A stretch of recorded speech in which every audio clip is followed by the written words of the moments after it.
Bismillahirrahmanirrahim. Assalamu alaikum class. Let's start the second part of lecture 4. In the first part, we have studied measures of central tendency for the ungrouped data.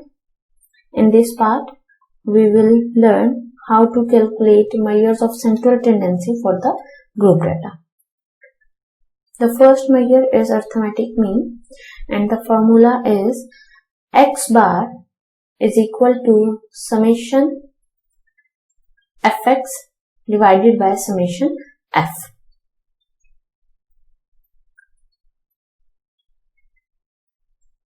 What is f? F represents frequency.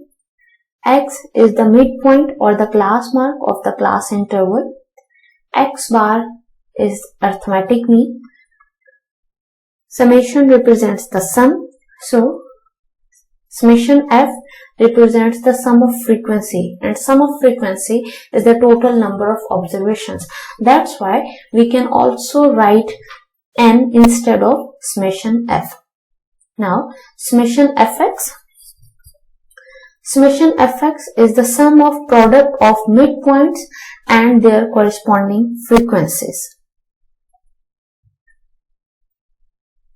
Now, we will calculate arithmetic mean for this group data set, in which we are given with class intervals, class boundaries. We also have midpoints, or we can say class mark, frequency.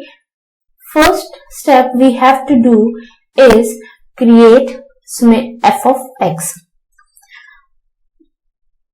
As we have learned that summation fx is the sum of product of midpoints and their corresponding frequencies. So, how we will create the column of fx, midpoint and its corresponding frequency? 74.5 into 9. The value will be 670.5. We will multiply each midpoint with its corresponding frequency and complete the column. After completing the column of fx, we will sum these products. And the sum of these products is summation fx. That is 7350. And the summation f is 60. Now, as we have to calculate x bar, how we will calculate? X bar is equal to summation fx divided by summation f. What is the value of summation fx? We have calculated. First, we have constructed the column of fx by multiplying midpoint with its corresponding frequency, and then adding or taking the summation of these products, we get summation fx. That is 7350. We will write it as 7350 divided by summation f. What is summation f? Sum of frequency. The sum of frequency is 60. This divided by 60, which is equal to 122.5. So, this is the mean of the given data set, arithmetic mean of the given data set.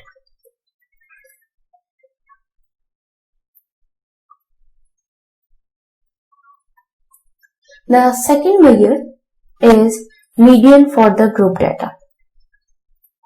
Median, as we have learned in the previous part, that the middle value that divides data set into two halves is the median. For group data set, the formula to be used is L plus H by F into N by 2 minus C. Before going to describe what is L, H, F and C, we will see what is cumulative frequency. Cumulative frequency.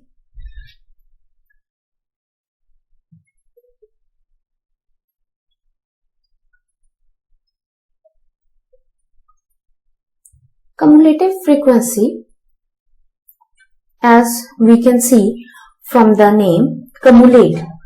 It is the sum. It cumulates the previous frequency. What is the difference between the frequency and the cumulative frequency? When we have a frequency corresponding to some particular class, it tells the number of observations in that particular class. But when we have a cumulative frequency of that class, it represents the number of observations from the lowest data point to the upper limit of that particular class. Cumulative frequency is represented by capital C F.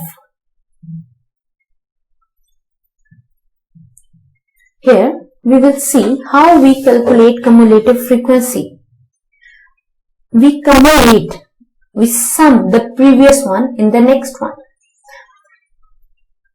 As I have told you that it gives the number of observations from the lowest data point to the upper limit of that particular class. So, the first cumulative frequency and the frequency are the same. What happened in the next class, second class, when we have frequency 10 corresponding to the second class, it means there are 10 observations in this class, 85 to 104. But when there is a cumulative frequency 19 corresponding to the same class, what does it represent?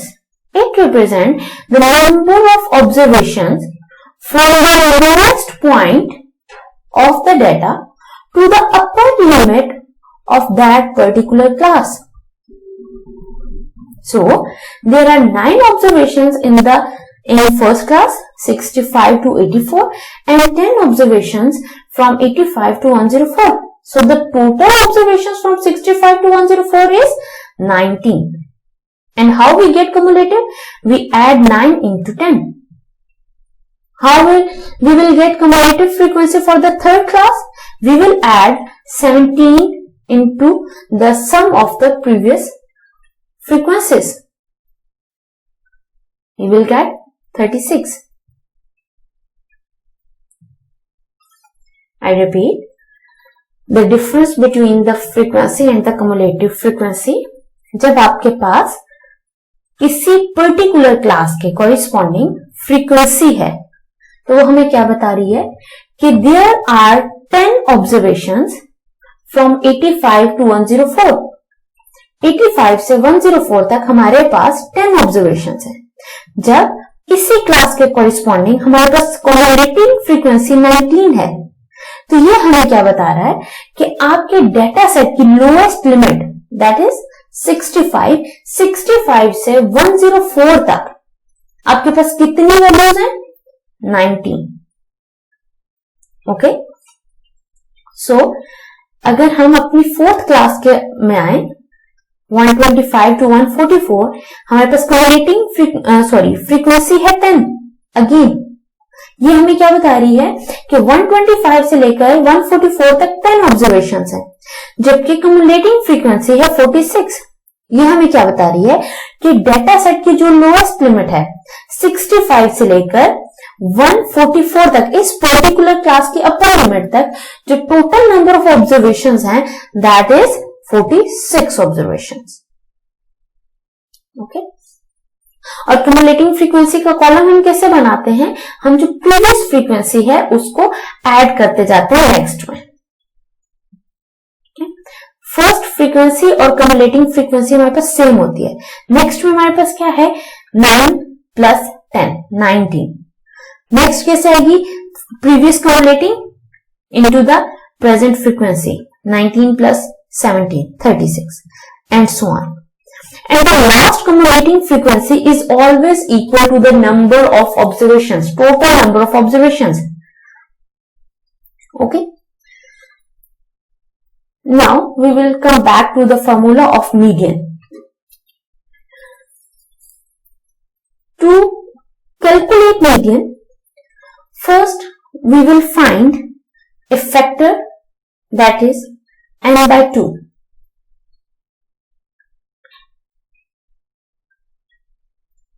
As we have studied that median is the middle value, so we will see what is the middle value of this data set. In ungrouped data, we have seen that each and every observation was given. So we count the position and get the number. ठीक, यहां पे हमारे पास क्या है, group data set है। जब हम n by 2 करते हैं तो ये हमारे पास क्या आ जाएगा, 60 divided by 2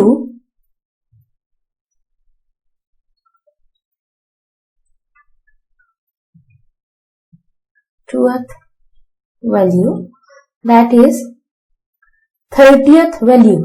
Not 30 is median, 30th value is the median. And from the data set, we don't know what is the 30th value. Okay.